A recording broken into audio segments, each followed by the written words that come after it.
이게 굉장히 좀 중요합니다. 저는 이게 굉장히 위험하다고 생각하는데, 그러니까 북한이 우리가 생각하는 군사분 계선을 넘어오고 있는 겁니다.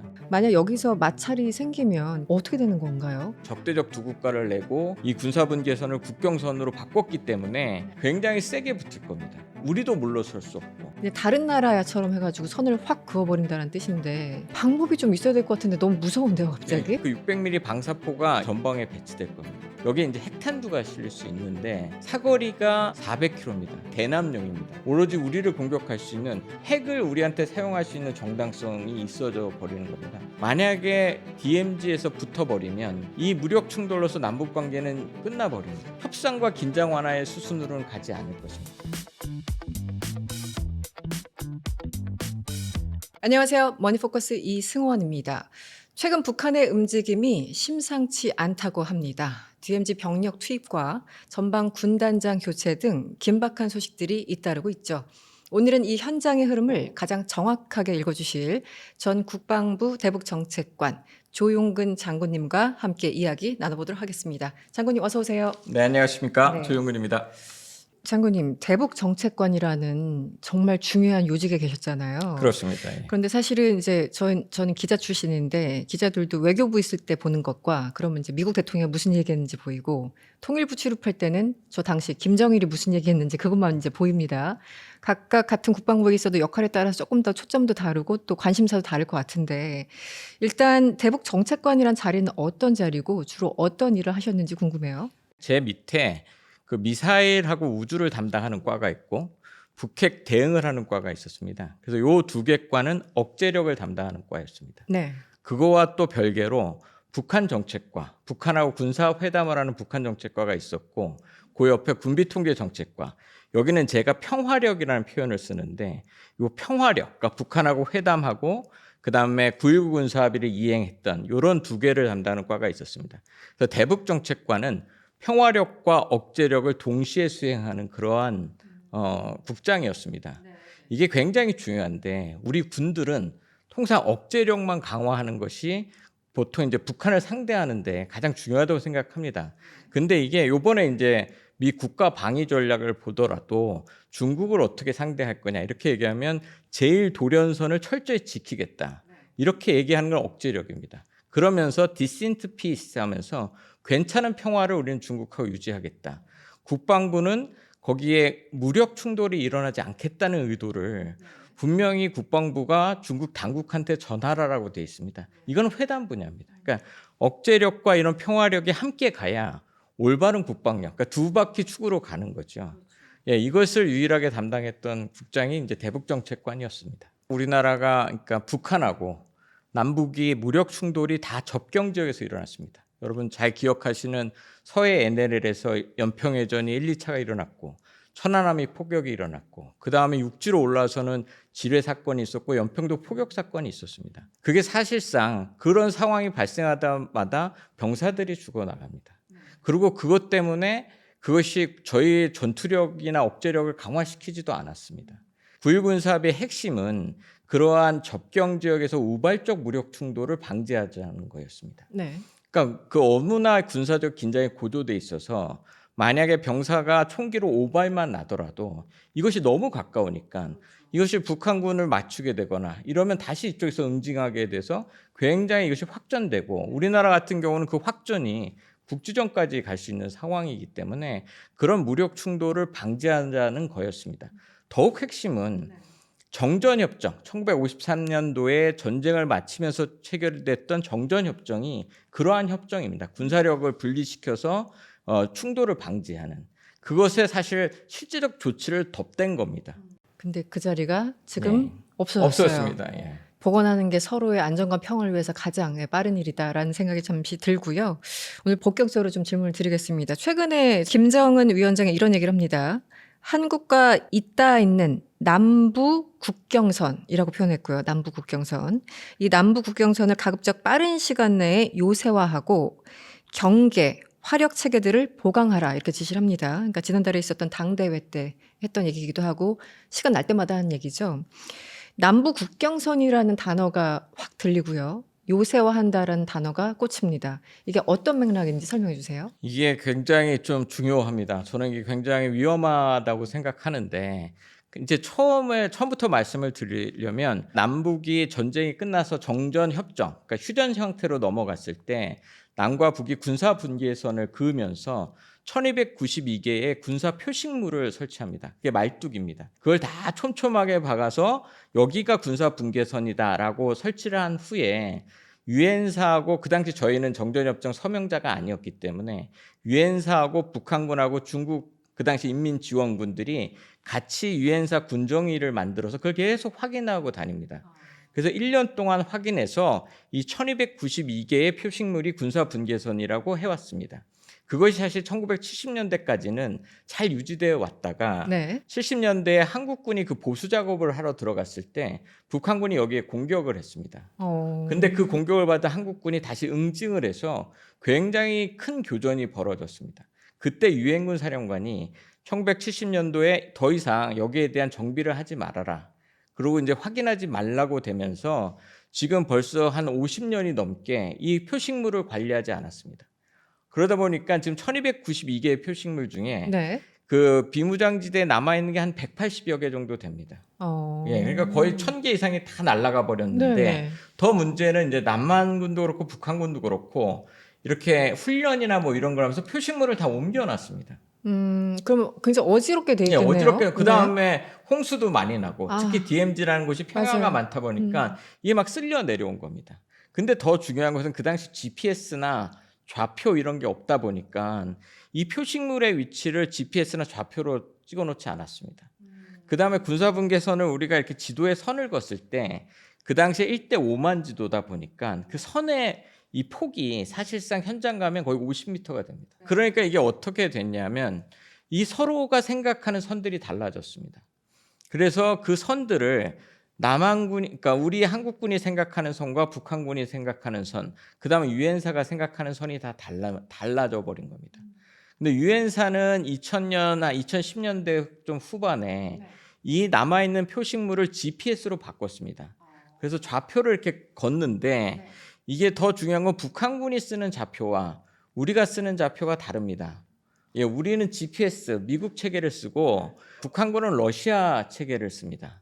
여기서 또 문제가 네, 생기네요. 그래서 9.19 군사합의할 때 GP를 철수시키는 게 있었는데 처음에 경도 위도로 북한군하고 우리하고 받았습니다. 근데 이게 받아 보니까 거기에 아무것도 없는 겁니다. 그러니까 서로 다른 겁니다. 좌표 체계가. 그래서 나중에 어떻게 했냐면 노란색 깃발을 올려라. 우리가 보이니까. 그러니까 네네. 그렇게 다릅니다. 근데 여기에 지금 북한이 국경선을 설치하겠다고 하는 겁니다. 그러니까 국경선을 설치하겠다고 하는데 그러다 보니까 명확한 국경선이 없습니다.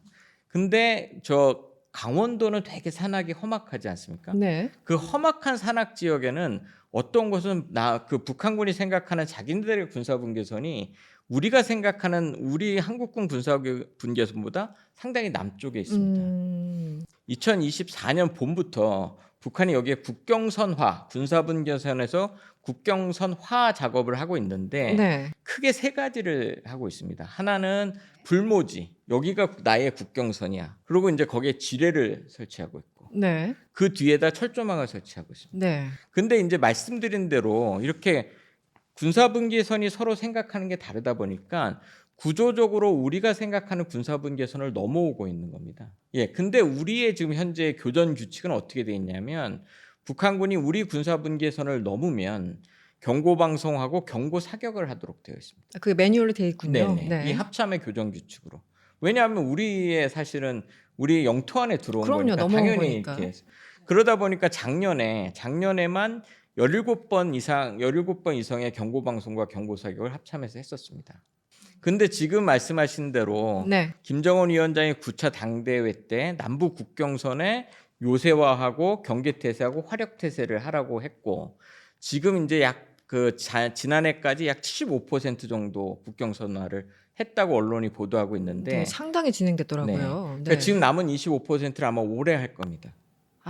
그 예. 멈추지 않고 계속 하고 있는 근데 거예요. 이거는 김정은 위원장의 지시니까. 예. 더군다나 이번 당대회 때 다시 한번 네. 얘기했으니까. 그 지시를 했기 때문에 이건 당연히 설치를 해야 되는 것이고 다 설치되면 국경선 작업이 다 설치되면 어떤 일이 일어날 거냐. 국경선을 거놓고 뒤에서 근무 쓰는 데는 없지 않습니까? 그러니까 이게 국경선으로 내려올 수 있습니다. 그러면 우리 한국군은 구조적으로 교전규칙 매뉴얼에 따라 사격을 할 수뿐이 없는 상태가 되고, 그러면 여기서 북한군은 수령의 명령인데 그 명령을 사수해야 되는 상황이 되면 이게 남북 간 무력 충돌로 이어질 가능성이 크다라는 생각을 저는 이제 하는 겁니다. 거기에 더욱 중요한 것은 네. 요번에 당대회 때 군단장, 그러니까 전방 군단장이 북한군 그 군사분계선을 지키는 군단장이 4명입니다. 네. 그중에 3명을 신진으로 바꿨습니다. 근데 이 새로운 군단장들은 네.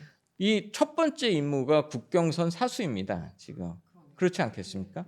그것도 당대회 때 당이 지시한 건데, 그러니까 이것을 예전처럼 뭐 이렇게 포격하고 나서 도발이 나면 협상을 해서 긴장 완화가 되는 이런 패턴은 이제 없어질 것이다. 그리고 사수해야 되는 상황이 되기 때문에 만약에 우리가 이것에 대해서 교전을 하고 응징하게 되면 그렇게 쉽게 무력 도발이 끝나지 않을 것이다. 그래서 이것에 대한 이제 대책을 우리 정부가 세우고 군도 이제 새로운, 왜냐하면 북한은 이미 바꿨지 않습니까? 적대적 두 국가를 내고 이 군사분계선을 국경선으로 바꾸는 것을 이미 전략으로 바꿨기 때문에 우리도 바뀌어진 북한의 그러한 군사 전략에 따라서 우리의 대응 전략도 새롭게 해야 한다. 이 말씀을 제가 드리고 있는 겁니다. 더군다나 더 잘 아시겠지만 그 91년 기본합의서 보면 남북한은 특수적 관계지 않습니까? 예, 통일을 지향하는. 근데 지금은 아예 그냥 다른 나라처럼 해가지고 선을 확 그어버린다는 뜻인데, 그럼 우리는 또 우리대로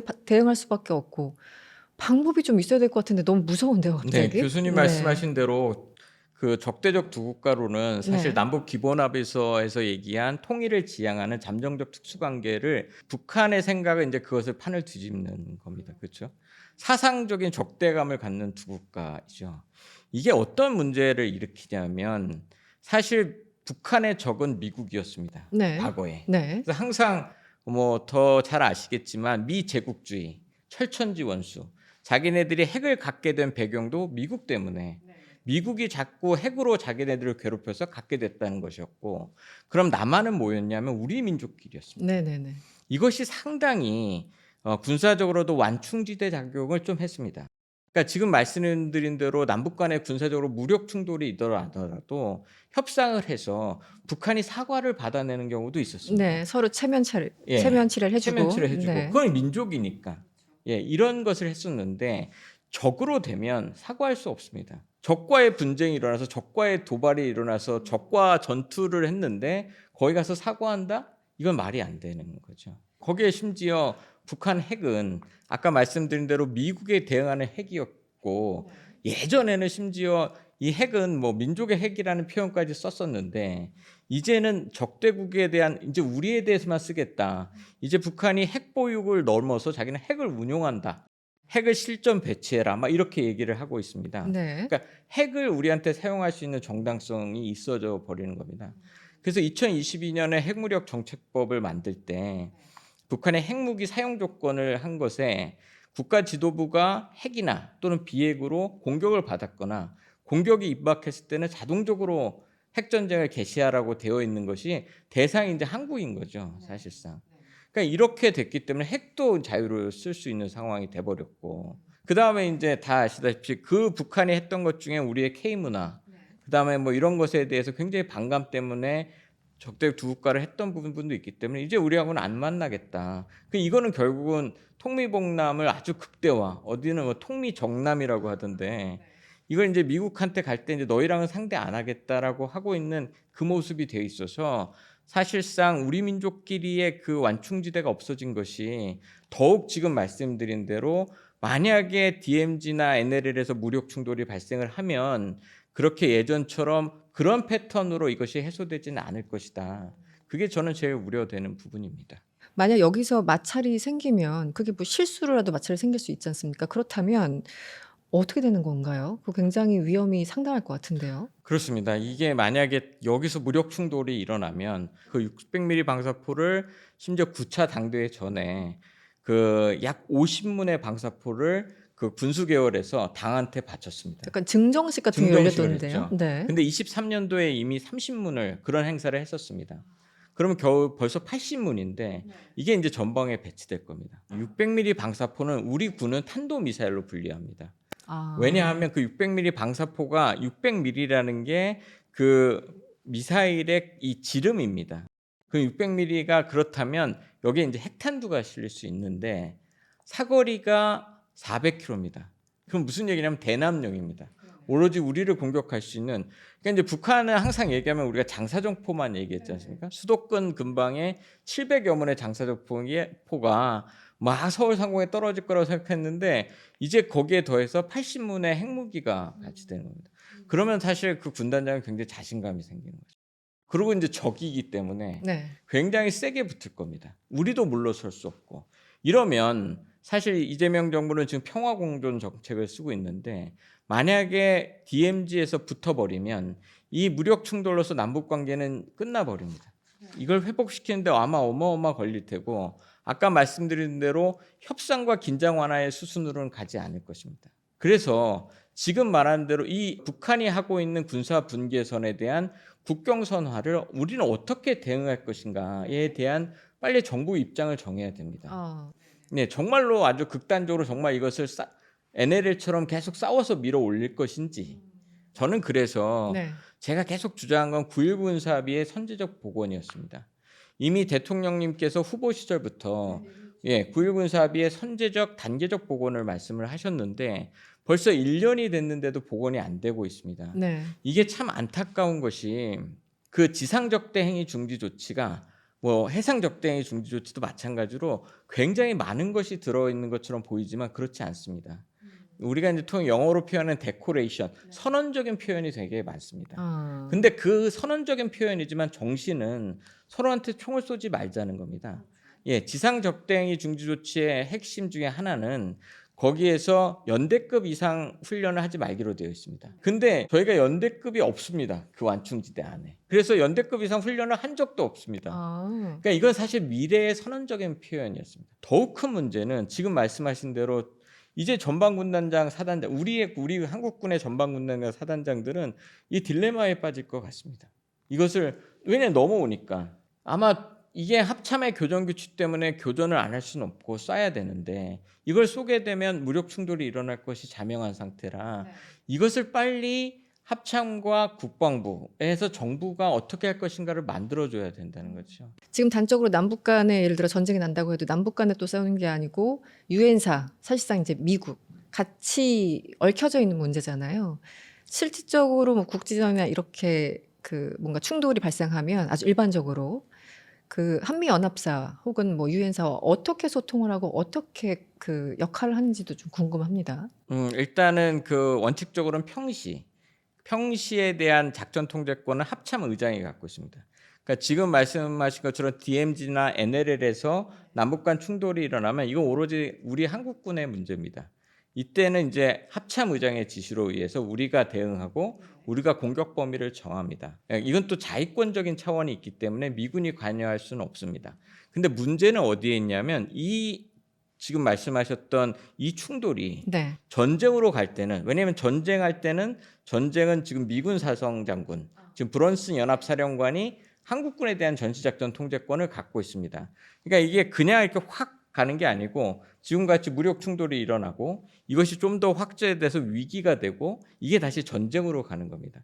그렇기 때문에 한미는 공동 위기 관리라는 것을 하고 있습니다. 네. 그래서 처음에 대한 국지도발, 국지전은 합참 의장이 막 하다가 이것이 위기가 전부 확전이 돼서 전쟁으로 갈 것 같으면 이제 한국과 미국이 같이 공동 위기 관리를 합니다. 네, 네. 그러다가 이제 전쟁으로 실제로 가면 이제 연합사령관이 데프콘이라고 하는 전쟁 준비 상태에 대한 것을 하달합니다.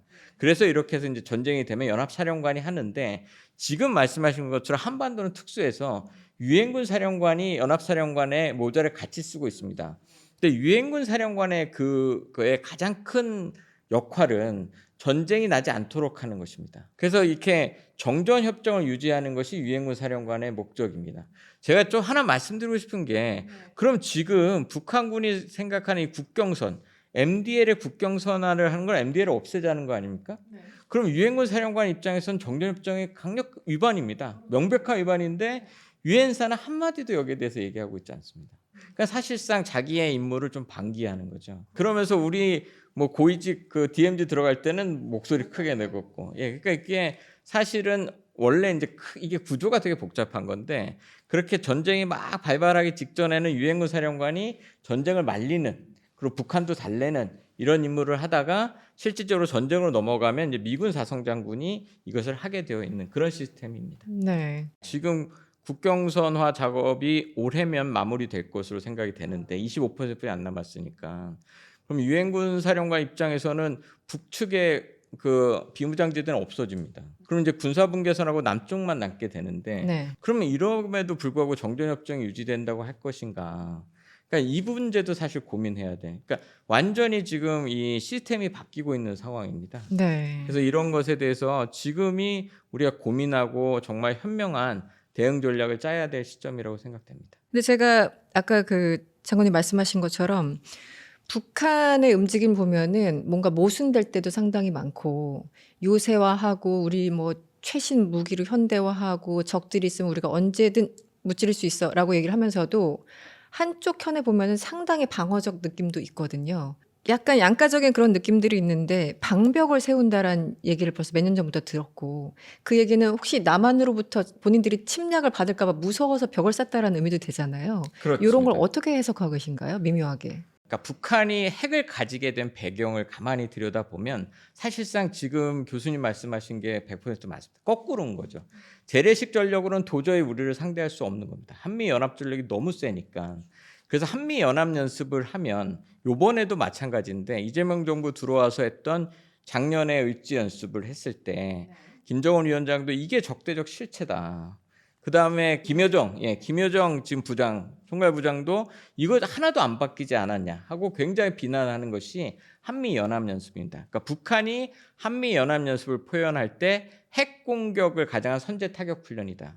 두 번째는 거기에 참수 작전을 위한 것이다. 이렇게 얘기를 하기 때문에 굉장히 두려워하는 부분이 있습니다. 그래서 말씀드린 것처럼 이 작게나 뭐 이런 것들에 대한 것들 나름대로 방어. 그러니까 두 국가가 돼서 우리 민족이 아니기 때문에 당연히 전쟁을 준비해야 되는 차원에서 국경에는 그렇게 도로들은 다 폭파시켜 버렸고 철도하고 그렇게 주요 도로는 또 시멘트로 막는 겁니다. 그래서 그런 부분이 당연히 있는데 꼭 말씀을 드리고 싶은 부분이 그러면 이제 북한의 입장에서 이것이 그러니까 우리가 이용할 수 있는 부분이 어디 있을까? 저는 항상 전략적 공간이라는 표현을 쓰는데 거기에 이제 김정은 위원장이 9차 당대회 때 했던 말이 중에 본인이 굉장히 실익적으로 움직이겠다. 국가 이익. 근데 그게 남한을 대해서 한 얘기가 아니고 전체적으로 이제는 북한이 국가 이익이 굉장히 미국이나 우리가 쓰던 표현인데 국가 이익대로 움직이겠다. 그 다음에 건드리면 어떻게 하겠다 이렇게 얘기를 하고 있습니다. 그러면 거꾸로 건드리지 않으면 안 하겠다는 표현이 될 수도 있는 거거든요. 그러니까 이런 부분에 있어서 우리가 이제 고민을 하고 북한이 지금 말씀드린 대로 적대적 두 국가론으로 바뀌었기 때문에 상당 기간 나오지 않을 겁니다. 근데 그래봤자 적대적 두 국가를 2023년 12월 31일 날 했기 때문에 아직 3년이 안 됐습니다. 예, 그리고 남북 관계는 굉장히 1991년부터 해서 굉장히 오래 오지 않았습니까? 이제는 우리가 해야 돼. 우리가 생각하는 남북 관계, 우리가 바라는 남북 관계를 위해서 우리가 해야 할 조치들을 차근차근 해 나가야 되는 시점이라고 생각합니다. 그래서 정말 중요한 거는 우리가 생각하는 남북 관계의 대전략 이것을 만들고 거기에 따라서 이런 군사 전략 이런 것들도 만들어져야 된다고 생각합니다. 그 북한 김정은 입장에서는 최근에 이란을 보고 무슨 생각할까? 제가 이 질문을 왜 드리냐면 작년부터 최근까지 뭐 최고인민위원회나 당대회 때 보면은 남한에 대해서는 뭐 가장 적대주의고 정말 기분 나쁜 얘기를 다다다다다 하고 미국에 대해서는 혹은 트럼프에 대해서 뭔가 여지를 남기는 또 얘기를 하잖아요. 뭐 미국과 혹은 트럼프 대통령과의 만남 뭐 사실은 뭐 좋은 기억이 있다 뭐 이런 뉘앙스로 어떤 생각을 하고 있을까요? 지금 미국에 대해서. 네. 일단은 아무리 지금 뭐 이란 전쟁이 나도 트럼프 대통령에 대해서는 일체 언급하지 않고 있습니다. 그 다음에 러시아 우크라이나 전쟁을 4년 하는 걸 이제 북한이 보고 심지어 참전까지 하면서 핵을 개발한 건 정말 잘했다. 그거는 너무 잘했다고 생각을 할 겁니다. 그리고 핵은 절대 이것을 끝까지 가야 지금 이란 전쟁과 같은 일이 벌어지지 않는다라는 생각을 했을 것 같습니다. 그래서 이런 핵 무력을 강화시키고 뭐 이건 너무 당연하다고 생각을 할 텐데 저는 이제 이런 생각을 합니다. 2018년도에 이제 북한이 그 당시에 북미 정상회담을 나왔을 때 왜 나왔을까 이 생각을 합니다. 그때의 북한의 전략적 환경이 어땠느냐. 그러니까 이것은 국가가 그냥 개인의 감정으로 지도자의 개인의 감정으로 나오는 게 아니라고 생각을 하거든요. 네네. 예, 이미 핵무력은 북한 입장에서 어느 정도 완성이 됐습니다. 그리고 지금 뭐 심지어 학자들은 약 100기 정도 갖고 있다라고 얘기를 할 때 북한이 더 이상의 핵무력을 갖는 것이 그렇게 큰 의미가 있을까? 그렇다면 이제는 북한이 항상 얘기했던 핵 경제 병진 노선을 얘기를 했기 때문에 경제에 대한 얘기를 해야 되는데 본인이 러시아하고 네. 사실 그렇게 해봤지만 경제가 그렇게 좋아지고 있는 것 같지는 않습니다. 네네. 아직도 중국에 의존을 해야 되고 그것을 해결할 수 있는 것은 역시 그 미국하고 쉽게 얘기해서 달러 경제로 들어와야 된다라고 생각하고 있는 게 아닌가. 네. 그래서 작년도부터 네. 계속해서 자기가 미국 대통령을 만날 수 있다라고 생각하고 지금 트럼프 대통령이 유일한 기회다라고 생각을 할 것 같습니다. 근데 요번에 이란 전쟁을 보면서 사실상 핵 협상을 하다가 하메네이 최고 지도자를 죽여버렸지 않습니까? 협상 도중에. 그렇기 때문에 이제는 지난번 같이 하노이 회담처럼은 안 될 것 같습니다. 그러니까 나와서 들어보고 이렇게 돼서는 못 나오고 실제로는 이제는 정확하게 내가 나오면 무엇을 받을 수 있는지가 합상이 되어야지 나올 수 있을 것 같습니다. 그래서 정말 중요한 게 저는 5월 달에 있을 미중 정상회담이라고 생각합니다. 아. 거기에 우리의 그 한반도 문제가 올라가야 되고 거기에 북한 문제가 올라가서 그것이 끝나면 북미 정상회담으로 나와주고 거기서 미국이 북한한테 너희가 나오면 어떤 것이 주어진다라는 것이 명확하게 해줘야 그것이 그 북한이 자기도 자발적으로 나올 수 있는 기회다라고 생각을 할 겁니다. 사실상 이란 전쟁이 뭐 전반기에 끝난다고 하면 네. 지금 시기를 놓치면 이 이제 트럼프 대통령 입장에서는 중간 선거가 11월에 있어서 동력이 중간 선거 끝나면 확 떨어집니다. 그러니까 중간 선거 전에 어떻게든 김정은 위원장을 끌어나와서 적대적 두 국가도 좀 약화시키고 자꾸 이제 국제사회에서 돌아가도록 만들려면 지금 움직여서 미국과 중국이 등 떠밀 수 있도록 그렇게 만들어줘야 되는 정말 중요한 시점이라고 생각합니다. 알겠습니다. 네, 지금 북한은 군사 분계선이 아니라 국경선을 만든다고 하죠. 여기에 우리 정부가 어떤 대응을 하고 있는지 다시 한번 좀 점검할 때가 아닌가 싶고요. 억지력도 중요하지만 근본적으로 평화력이 중요하다는 사실을 오늘 다시 한번 깨달았습니다. 머니포커스 조용근 장군님과의 시간 계속 이어집니다.